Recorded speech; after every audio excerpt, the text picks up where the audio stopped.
ముందుకెళ్ళే ప్రయత్నం అత్యంత ముదావహం.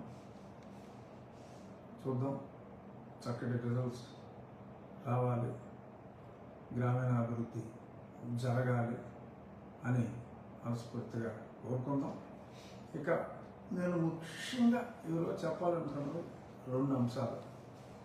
అదేంటంటే నిన్న కాదు మొన్న సాక్షి ఛానల్లో కొమ్మినేని శ్రీనివాసరావు గారు, ప్రముఖ జర్నలిస్టు, గతంలో నాకు స్నేహితుడు, మరి ఆయన ఒక విచిత్రమైన సబ్జెక్ట్ పట్టుకున్నాడు. అదేంటంటే మరి ఈ కూటమి విజయమే కాదట, ఈవీఎంని మేనేజ్ చేస్తే వచ్చిన విజయం అంట.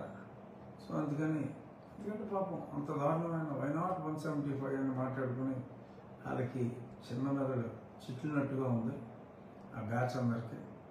అది డైజెస్ట్ చేసుకోలేక పిచ్చిగా మాట్లాడుతున్నారు.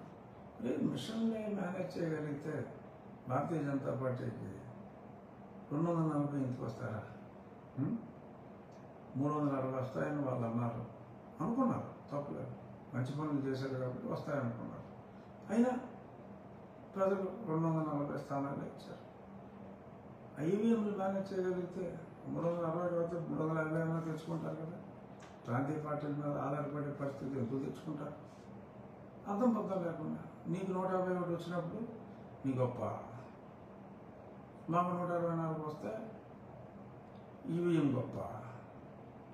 ఏం మాట్లాడతారో అర్థం పద్ధం లేకుండా మాట్లాడతారు. ఈ అర్థం పద్ధం లేని ఈ సంధి ప్రలాపంలో ఒక విచిత్రంగా మరి కొమ్మినేని వారు ఒక ఇద్దరుతో మాట్లాడాడు. అంత మ్యాచ్ ఫిక్సింగ్ అనుకుంటా. వాడు ఒక బుద్ధి లేనివాడు ఇంకో 2 బుద్ధి లేని వాళ్ళతో మాట్లాడాడు, ఇంకో బుద్ధి లేనివాడు వీళ్ళు 3 మాట్లాడించాడు, నాకు తెలియదు. కానీ అందులో జోక్ ఏంటంటే అసలు నన్ను నియోజకవర్గానికే ప్రజలు రానివ్వలేదు. మరి ఇతను అసలు ఎలక్షన్లో తిరగలేదు. మరి ఎలక్షన్లో తిరగకుండా అతనికి 57,000 మెజారిటీ, వాళ్ళు 45 అన్నట్టున్నారు, నాకు వచ్చింది 57,000 చిల్లర. సో 57,000 మెజారిటీ ఎలా వచ్చింది? ఇదంతా ఈవీఎం మాయ అని వీళ్ళు ఒక ఆర్కెస్ట్రేటెడ్ డ్రామా వాటిని నడిపించారు. అసలు పిచ్చి వాళ్ళకి మరి తెలియదేమో. నేను ఈ సంవత్సరం జనవరి 13వ తారీఖు 4 సంవత్సరాల తర్వాత నా నియోజకవర్గానికి వెళ్ళడం జరిగింది.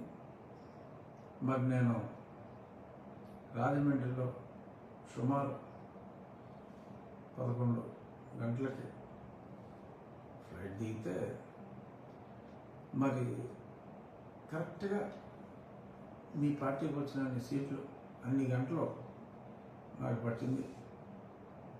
11 గంటలు పట్టింది. రాత్రి 10:40 నేను నా ఇంట్లోకి ఎంటర్ అయ్యా. Every minute is recorded my dear Jaganmohan Reddy సాక్షి.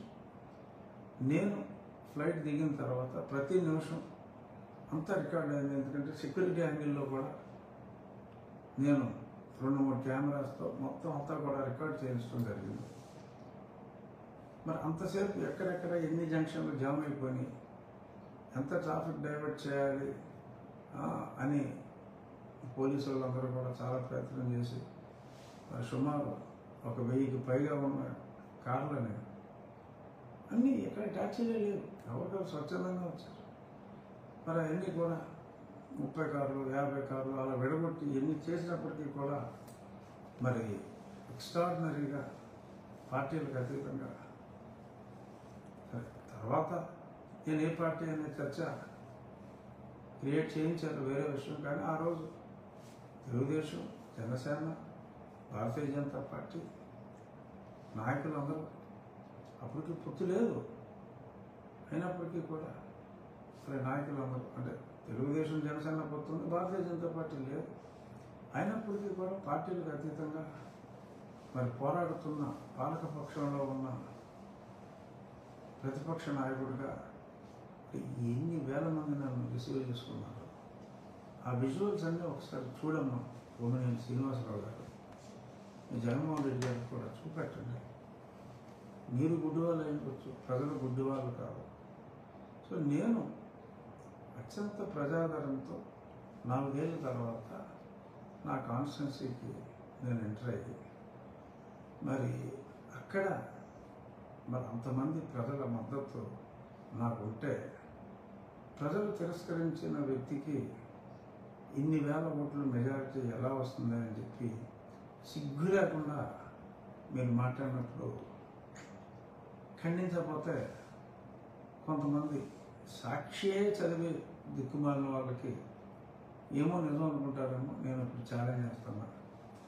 ఆ విజువల్స్ కూడా అన్ని ఛానల్స్లో వచ్చినాయి. అప్పుడు మీ దాంట్లో వేసి ఎప్పుడైనా జగన్మోహన్ రెడ్డి ఆంధ్రాకి వచ్చినప్పుడు అంతమంది జనాల్ని ఒక్క పైసా ఖర్చు పెట్టకుండా స్వచ్ఛందంగా వచ్చిన సందర్భం ఏదైనా ఉందేమో చూడమని మొబైలైజ్ చేయటం, లాక్డౌన్లు పెట్టుకుంటాం, డబ్బులు ఇవ్వటం, ప్రభుత్వ ఖర్చుతో బస్సులు ఇవ్వటం, అలాంటివి ఏమి లేవురా నాయన. ఊరికైనా 24 గంటల ముందు నేను వస్తున్నానని చెప్తే అప్పుడు నేను ఒక సాధారణ ఎంపీని, ఇప్పుడు ఇంకా చిన్నవాడిని, ఎమ్మెల్యేని. మరి అయినప్పటికీ మరి ప్రజలు మరి ఆ రకంగా నన్ను ఆదరించారు. ఎందుకంటే ఒక నియంత మీద ప్రాణాలకు తెగించి పోరాడినందుకు ప్రజలు ఇచ్చిన ఆదరణ అది.